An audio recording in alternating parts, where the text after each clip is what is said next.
obviously hates us. Sending out Valentines to all the neighborhood wives with his name, even sending dangerous strangers to their door. You know, my stomach dropped. So who went over the edge in a jealous rage? This Mother of the Year? You enjoyed this, didn't you? You enjoyed making these people suffer. Bitter revenge. Plus, attack of the open houses. Who knew selling your house could turn deadly? This doesn't look like it's a bad weapon, but cut someone in the face with it, you buy a few seconds to make your runaway. Safety tips from a pro to keep an attack from happening. I just thought, you're dead, Janice. You are dead. Open house horrors. And she's got her dream home. Only one problem. Her ex-husband's still in it. And not just him. So let me get this straight. You are living in an apartment with your new husband, your ex-husband. Too close for comfort. Plus, landscaping at home? Don't try it yourself. Tonight, we're spinning the wheel on Real Estate Roulette. It's going the wrong way, oh my God! Here now, David Muir and Elizabeth Vargas. Good evening. It's almost the season of sales. Time to start listing your house. Next month, as we all know, is the most popular time of the year for it. It's the dream of so many people, a home to call your own. But what if your dream house is somebody else's dream too? About to turn your home sweet home into a nightmare. That is exactly what happened to young couple Jerry and Janice. With a young child and a baby on the way, little pranks at first, but then real danger. Strangers showing up, someone out for revenge against them, playing real estate roulette with their lives. Here's Chris Conley. Before it turned terrifying at the suburban house in sunny San Diego. Every week something was happening, something else was happening. You have no idea who it could be. Someone was trying to rape my wife. It's scary. Before this young couple took note of every act against them. Before they took desperate measures to protect themselves from spikes on the fence. It's always on our mind. That stuff never goes away. To self-defense instruction. I would kind of think about like the escape route. Before all that, in the fall of 2011, Jerry Rice, a former competitive swimmer, was teaching special ed classes for kids with autism. Wife Janice Reuter was a microbiologist at a children's hospital. They had one child and another very much on the way. Right here. How big out to here were you at the time? Pretty big out. Yeah. I was about, what, 8, 9 months, I think. They'd been saving for a house. And thanks to friend and real estate agent Renee Milton, they got one. This one-story house in a peaceful cul-de-sac. It's a wonderful place where everyone pretty much knows each other. People in the morning go for walks, they take their dogs out, they skip by the park on their way to school. At $779,000, the house scraped the top of their range.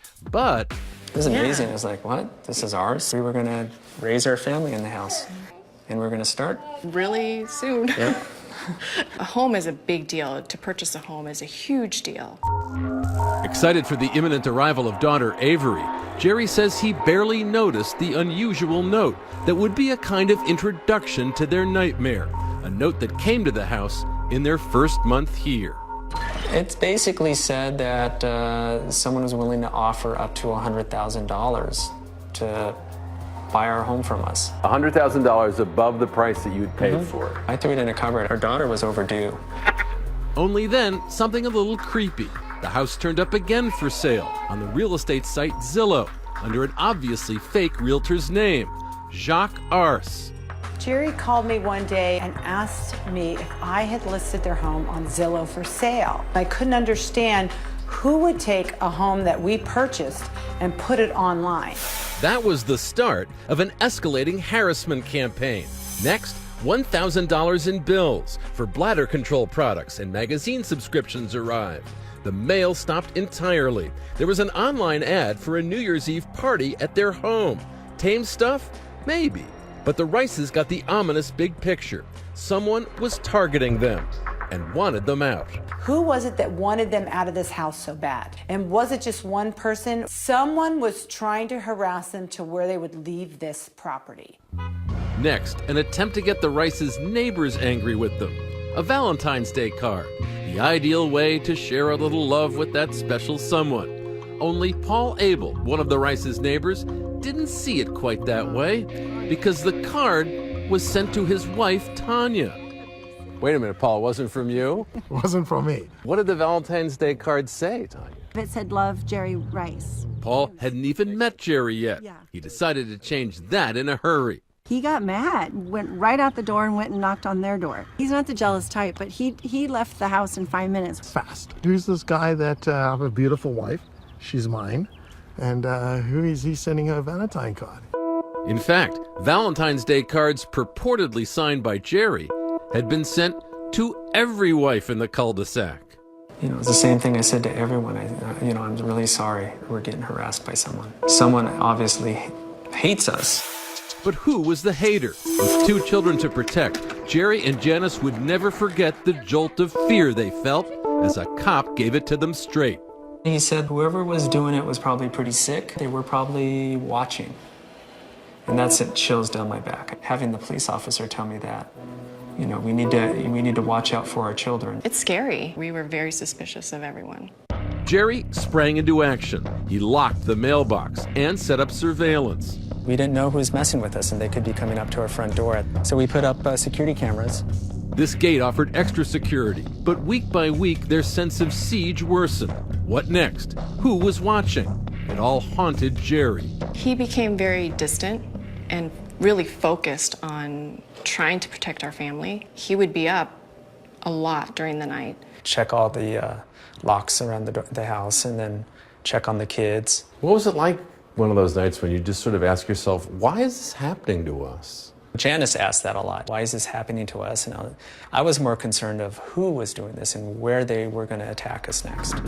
They turned to cops as they braced for the next attack, never imagining how shocking it would be.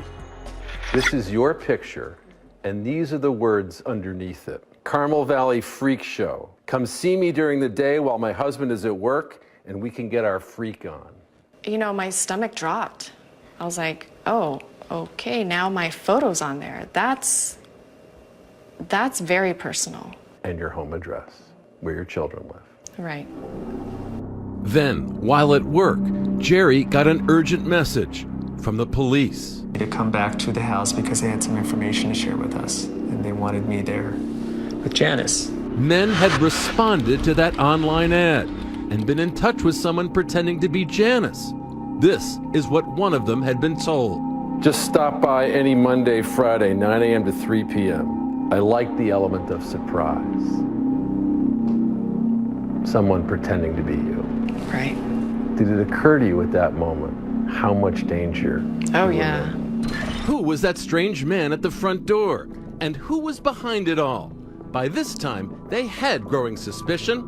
Remember that long-forgotten note dropped off months earlier from an unsuccessful buyer who was offering $100,000 above the Rice's purchase price for their house?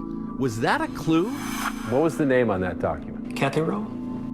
When Janice searched Kathy Rowe on Facebook, she recoiled in horror. She'd seen that face before, at her front door, on Halloween. Immediately, I remembered her coming to our house, her and her daughter trick-or-treating. Coming up, cops start looking at the bitter bidder. I have never seen anything like this in my time as a prosecutor. And Kathy Rowe, outbid, outraged, and out to get even. When I walked in, it felt like my house. Yeah, but it wasn't your house. Stay with us. 2020 continues with Real Estate Roulette. Once again, Chris Connolly. It needed work, but don't we all? When the single-story house with a pool in San Diego's Carmel Valley came up for sale, a lot of families wanted it. Married couple Jerry Rice and Janice Reuter got it. This woman, Kathy Rowe, then a 50-year-old unassuming wife and mother, was among those who didn't get the house. That just didn't seem right. At least if you were Kathy Rowe, it didn't. I had put so much hope into this house. I walked in, it was my house. Yeah, but it wasn't your house. No, but it felt like the house I always wanted to own. And when I found out we didn't get it, it was devastating, it was heartbreaking. It was almost like the loss of a loved one. It was that critical to me. Kathy Rowe had a job with the county, had a very ill husband, she said, and had a Mother of the Year award from for being the sole caregiver looking after their severely disabled daughter, Rachel. That house, though, It had more significance than just a structure with 4 walls. When I lost it, I cried and cried. Kathy Rowe also had enough bank to offer $100,000 more for Jerry and Janice's home. When they failed to respond to the note she sent them, she launched a harassment campaign, stopping their mail, relisting the house on Zillow, sending those phony Valentines. Oh, and at the outset, coming by the house with her daughter on Halloween. You wanted to see who was in the house, didn't you? I had no interest in them. I was more curious what they had done to the house. Who came to the door when you trick-or-treated? The wife. The wife, Janice, whose photo Kathy Rowe would later put on this Carmel Valley Freak Show online ad, inviting men to stop by anytime. I was jealous, destroyed, and devastated with pain and depression and... Why did that result in your lashing out at innocent people? That's the form that it took. You enjoyed this, didn't you? No. You enjoyed making these people suffer. Well, I thought it was funny. I did not view it as suffering. But when men responded to the ad, Kathy Rowe wrote them back, fueling the fire, providing specific and perverse encouragement to one 25-year-old male looking for fun with a totally unaware Janice. I'm going to leave out the dirty words here. This is someone pretending to be you. I'm pretty much home all day, every day, bored and incredibly horny.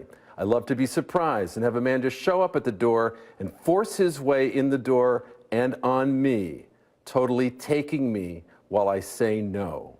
Janice, what is the person who is writing this trying to do to you? She wanted me raped. This is my wife they're talking about. There's no mistaking the intent there. Then, for the Rices, the ultimate nightmare. Another man did show up at the house, only Janice wasn't home. Jerry met him at the front door. He thought he was going to walk in and have his way with your wife. Yeah, I knew something was off with the guy. Flummoxed, the man fled and emailed Kathy Rowe. A guy was there, had to make up an excuse why I was there. But Kathy Rowe wouldn't let it go and urged him to return to the house with another sordid scenario. I remember what you said. It's like, I hope it's okay with you, I see other guys. Right. And you ask about threesomes. Well, he had no interest in being involved if there was any other man involved. You're the luckiest person in the world because of that, aren't you? It never even crossed my mind that a man could go to the house and hurt her. Probably should have, shouldn't it? Oh, absolutely. I normally am more concerned about other people's safety and welfare than my own. Yeah, not so much this time. Absolutely not this time. It's just how impaired my thinking was. Kathy insisted we also speak to her psychologist, Sage Breslin, Ph.D., who largely attributes Kathy's actions and state of mind to excessive sleep deprivation, brought on in part by her round-the-clock care for her daughter. It isn't one of those things where you sleep for a couple of days and then you feel better. Sleep deprivation makes the person get crazy. I think we can understand the mental pain you were in, you know, and I think we can understand the sleeplessness as well. What's hard for us to understand is how thousands of families go through everything you were going through, and they don't lash out at innocent people. I think people have resiliency by their support network, by their family, by their friends. I didn't have those. She was kind of playing Russian roulette with my family, you know. There's no question in my mind she would get the right person at the right moment to come to the house and things would have happened. Things happened all right. Catch, the high-tech law enforcement task force, connected the dots between those sexed-up online solicitations in Janice's name and Kathy Rowe's computer. We identified Miss Rowe through search warrants to Yahoo, and then that led to the identification of the residence. The Heat paid Kathy Rowe a visit. Eventually, she admitted to it all. Initially, she faced the possibility of 9 years in prison after many months of legal wrangling and a new life as a media sensation. Kathy Rowe tried to... Kathy Rowe seemed a major fall from grace. She copped a plea to felony stalking. and apologized to the Rices. All the things that I've put them through, the stress, the lack of privacy, I'm just very sorry. I think that you said that you didn't want to hurt them. I think that's exactly what you wanted to do, was to hurt them for buying the house that you wanted. I was sentenced to 1 year of confinement on a home ankle monitor and 5 years of probation. She actually is going to be watched a lot longer than she would have if she served some jail time. Kathy continues to have the responsibility for her daughter. Her daughter has maybe 100 to 150 medical appointments on an annual basis. Kathy has lost her job. She is the only person holding this family together at this point in time. I may be the least liked person in San Diego County. A horrible, evil person who wanted to harm this nice couple. And in what way is that incorrect? I did not intend to harm them. Apologies aside, Janice and Jerry are still afraid. I believe that Miss Rowe continues to be a dangerous person because of her skills of manipulation and her ability to lie. You know, I kind of think she has more of a reason now to attack us. So, obviously, you know, we're very concerned for the family. Oh, and speaking of families, Kathy Rowe bought a new home for her family, just 1 mile away from Jerry and Janice's place. Wow, just a mile away. Well, have you ever lost something you wanted so badly that you went a little crazy trying to get it back or get revenge? Be honest. Let us know on our Facebook page and on Twitter. Use the hashtag ABC2020. And when we come back here tonight, a woman still sharing her home with her ex plus her new husband. That's when 5,000 square feet really isn't enough. No. Elizabeth and I will be right back. Next, she's got her dream home. Only one problem. Her ex-husband's still in it, dividing everything. But that's nothing compared to this. You are living in an apartment with your new husband, your ex-husband. 2's company, 3's chaos. Coming up.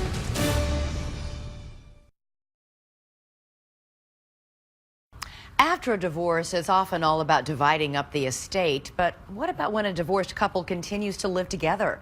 Well, that's when you see locks on the bedrooms, even X's marked on pieces of fruit, meaning stay away. But when a new husband comes into the mix, having to share space with the ex, is it the perfect storm? Deborah Roberts finds out. In her 20 years in real estate, Carol E. Levy rarely finds a problem she can't fix. Apartment drab, she'll make it fab. Space not great, she'll renovate. It needs a major kitchen redo. And make you tons of money. I have single-handedly sold over $1 billion worth of residential real estate in Manhattan. Carol's 100% hands-on and not afraid to get those hands dirty. I love New York. If you think Carol has a flair for the dramatic, she comes by it naturally. An actress back in the 80s. And you'll tell your friends and they'll tell their friends and they'll tell their friends too. Now, instead of products, she's pitching high-end real estate. I'm going to teach you how to make money in real estate. I'm not just a broker. I'm really a transformer of homes. The makeover maven does it again. Her greatest triumph? Her own 5,000 square foot multi-million-dollar duplex she redesigned in one of New York's most iconic buildings, the Beresford, known for its A-listers. Jerry Seinfeld and John McEnroe live here. The apartments are spectacular. The location right by Central Park with the museum, it was everything I wanted.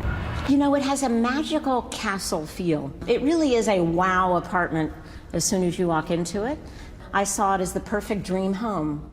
A grand marble staircase, 6 beds, 4 baths, wood-burning fireplaces, and lots of space to entertain. A labor of love built with then-husband Chris Lipman. Okay, great. So the wall here would be... Father of her 2 daughters, Chloe and Cameron. Say hi, Daddy. Hi, Daddy. Just over 10 years after creating that palace in the sky fell in on their marriage. They divorced. And for the past 4 years, the self-proclaimed makeover maven has been facing her toughest real estate hurdle yet. An unwanted housemate. One who just happens to be her ex. A judge ruled they'll have to share their marital home until it sells. Usually when people split up, they go their separate ways, they move out. You didn't move out. Nobody moved out. It was a situation that really was created by my ex. Unfortunately, until he has the funds from the sale of the apartment, he doesn't have the ability to move on. Well, some would argue, why wouldn't you get him an apartment to get him out of your home? I tried. I offered him additional spousal support at the beginning, a lot, to get his own place. He refused that. How do you make this work? Are there lines drawn? Don't come across this area. This is my property. That's your property. This was all mapped out in the divorce agreement. What bedroom would be his bedroom and what space he could use. This floor plan shows those lines of demarcation. Carol and her teen girls live upstairs. The ex, he's on the floor below. Way in the back of the apartment is the guest bedroom. Chris declined our request for an interview and even insisted we not enter the home. So Carol, still an actress at heart, agreed to film for us. He, by the way, installed just a small lock on the door.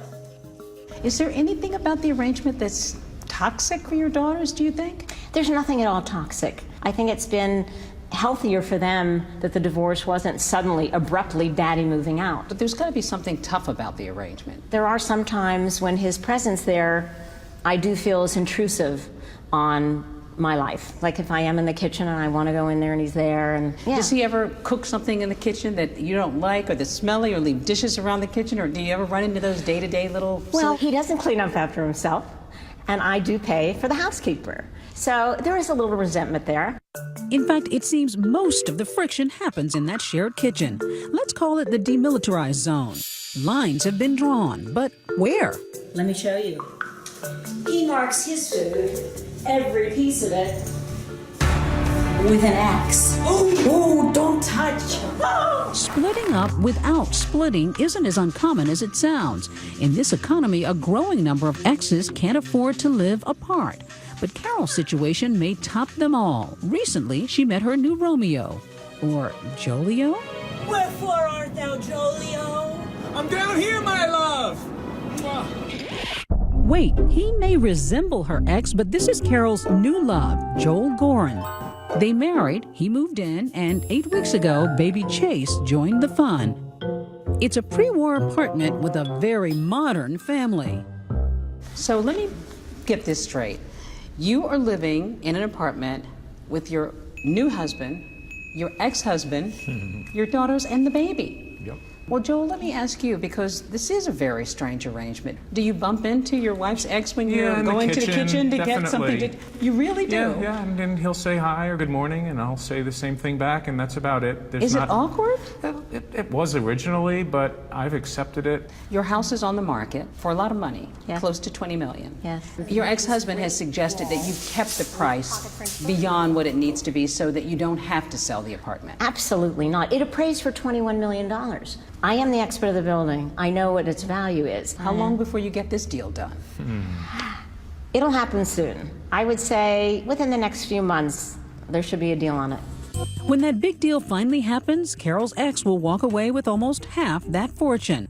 And these newlyweds, they'll walk away with the gift they've been dreaming of. When you sell the apartment, are you going to miss having your ex-husband living with you? Not at all. Next, who knew selling your house could risk your life? I just screamed, help me, help me. He's trying to kill me. The shark herself, Barbara Corcoran, with safety tips. Cut someone in the face with it. Coming up on Real Estate Roulette.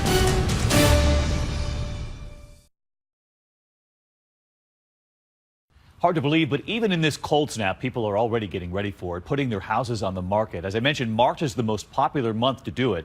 But along with it come those open houses. But here's the question tonight. Are you opening your home to someone looking for something else? Here's Rebecca Jarvis. Real estate agents are starting to salivate. Home sales are up, interest rates are low, and the economy is improving. You'd think they'd all be out there staging homes and prepping listings, right? Throw. Listen. So, why is this room full of agents in New Jersey learning how to stab someone in the eye? My thumb is in your eye socket. They're taking a self-defense course specifically tailored for real estate agents because their job can be downright dangerous. Being in the real estate business is one of the most high-risk businesses in the nation, and yet people don't know about it. Real estate mogul and Shark Tank star Barbara Corcoran says you never know who exactly will be coming to check out that listing, and they may be walking away with more than the property fact sheet. There's been a recent rash of open house ripoffs, like this woman caught pilfering prescription pills from an open house and charged with felony drug possession. So what's a homeowner to do? Medication's so valuable. The wrong person is going to take it. Of course they're going to take it, so you must lock it up. Now check out this guy facing multiple burglary charges for sauntering out of open houses with high-end jewelry.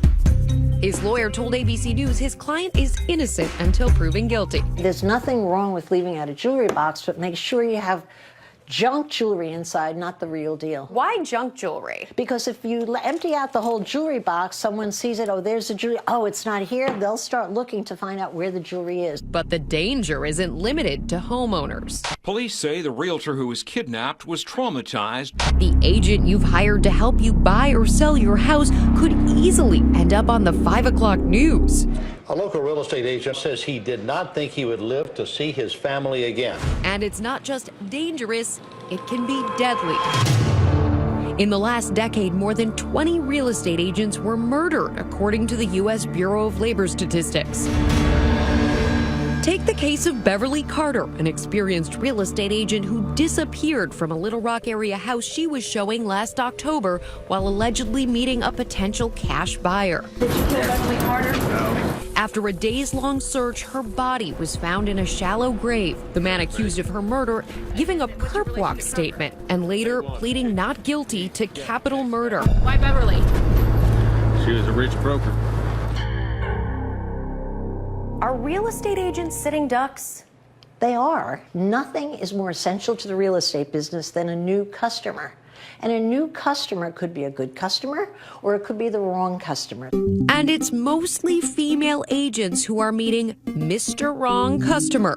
Women make up 60% of the real estate agent population, and it is a requirement of the job to market yourself relentlessly to perfect strangers. They know more about you than you would ever know about them when they show up at your home. Their cell number is on the business card. It's online. They blog about particular open houses. They talk about their children. And being open like that, of course, makes them a lot more vulnerable. Hey, morning, Trace. San Antonio real estate agent Janice Tisdale had always been cautious, but a few years ago she found herself in a perilous situation with a client and barely escaped with her life. It was a few days before Christmas, and Tisdale had arranged to meet this man, Emilio Maldonado, and his banker in a remote subdivision. As soon as I pulled up, I said, "Where's your banker?" And he goes, "Oh, he couldn't come today." And I thought, oh, this is weird. Tisdale did a lot of things right that day. She took off her diamond jewelry and made sure she had an escape route, just like Barbara Corcoran recommends. I make sure, foremost, that I have an exit strategy. I open the gates on the back of the house. I open the back door. So if you were showing me this home, I would say, have a look at the bedroom. and you would make sure you're there. I keep my eye on you, but I want to stay by the door. Corcoran says agents should realize they're already armed for combat. So you should have a cell phone in one hand, and in your other hand, you should carry your car keys.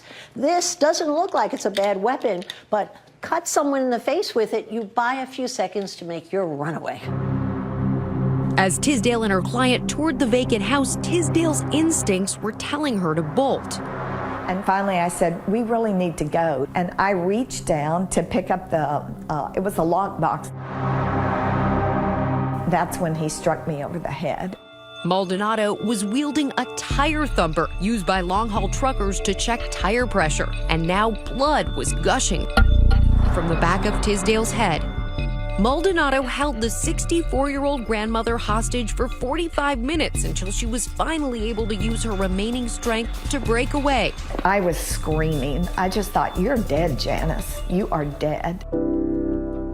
In the distance, Tisdale spotted some teenagers driving a banged-up Honda Civic. And here come those kids, and their window was down. So I just screamed, "Help me, help me, he's trying to kill me." And they slammed on their brakes, and 5 teenagers bounded out of this car. Maldonado was arrested soon after. Now he's serving 60 years for aggravated robbery. And as for the teens who came to Janice Tisdale's rescue, I have 5 more children now, so instead of 4, I have 9. What more could a mother want? well, actually, this mother wants one more protective friend. These days when she shows properties, she brings along a Beretta Tomcat. I'm so happy you're alive. Amazing. Thank you. Yeah, just wonderful. The shark and the survivor spoke via Skype. I hear you teach all the new realtors what to be careful about. I bet one of the big lessons you're teaching is trust your gut. That is the thing I end with, is trust your gut, because if you don't, you could end up dead, or you could have staples in your head like I did. Get off! And that's why it may be good to get this kind of training. Wow. Nice and tight. In case you have to take matters, Please don't hurt me. Please don't hurt me. Yes! into your own hands. It's like much more comforting to have this knowledge and to know I'm not helpless and how to get away. And Barbara Corcoran has a lot more safety tips for selling your house safely. You can find them on our 2020 Facebook page. Barbara always knows. She does. We'll be right back. Next, if a tree falls in a forest, run. I got that all on film! When you're clearing your property, make sure it clears your house. This is going the wrong way, oh my gosh! When Real Estate Roulette returns. Lovely landscaping can do a lot to increase the value of your home, and sometimes it's even necessary to eliminate a danger, like dead trees. But this is one case where do-it-yourself may not be so smart. Here's Matt Gutman.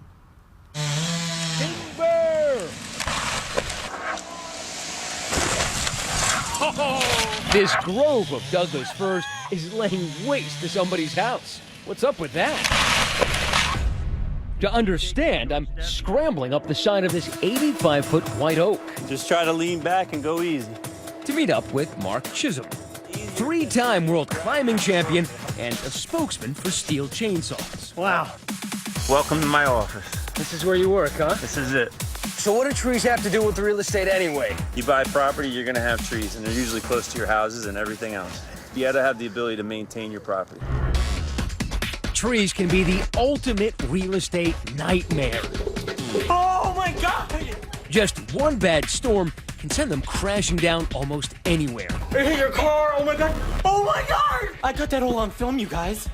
It happens all the time. Just this past week, the tree came down with such force, it shook the neighborhood. A tree toppling in a windstorm outside Washington, D.C., captured on a 911 call. It's actually falling on my house right now. Yeah, it just fell on my house. But hiring someone like Mark to cut the trouble down in advance can cost up to several $1,000s.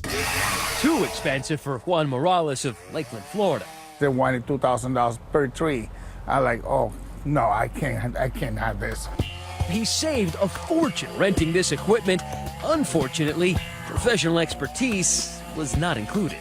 My brother had the boom lifted as high as he could go. I got scared because he was way too close to the tree. By that time, I started yelling at him, Get out! Get out of there! And I heard that tree snap.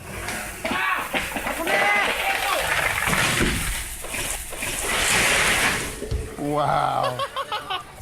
Juan was actually lucky. No major damage to the house. The Hagen family in Brighton, Michigan, not so fortunate. The big chainsaw is now on the porch. That's Elizabeth doing the somewhat skeptical play-by-play as her husband Craig does his best Tim Allen from Home Improvement. People build confidence over time. They say, well, this went where I wanted, this one went where I wanted, I can do that one too. This is going the wrong way, oh my gosh! Gee, the wind must have changed, right? Oh, that's painful. That was not good at all. No, it wasn't. The Hagans had a good $1,000 worth of damage on their house. It's not like, oh, this guy is one in a million. This is common. I mean, they're all over the internet.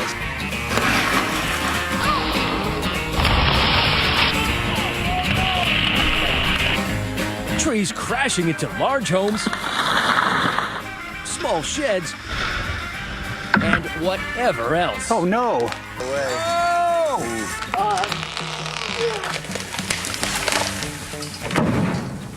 Told you it was gonna fall that way.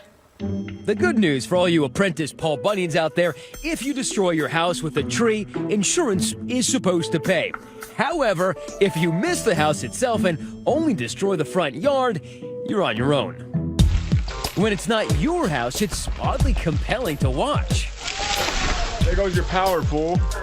But Mark says it isn't funny.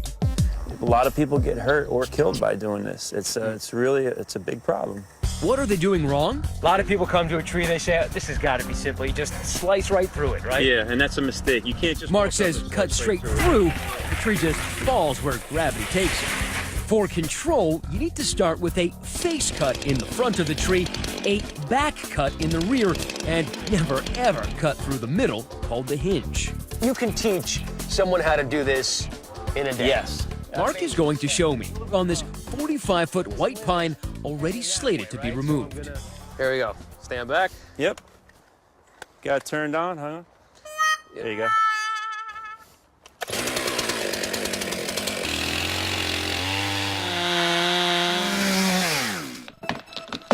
Come on out. Timber! I told you could do it. An hour later, I've safely felled my first 3 dead trees. But there's more to this than just proper cutting. How do you know which way a tree is going to fall? Well, you got to assess the tree as a whole. According to Mark, if you can't tell which way the tree is leaning, leave it to someone who can. Done properly, you can be incredibly precise. These 2 guys in Packwood, Washington, figured it out to perfection. Precision almost hard to believe. Beautiful. That is worth another look. 60 feet of pine through about a 3-foot opening. Beautiful.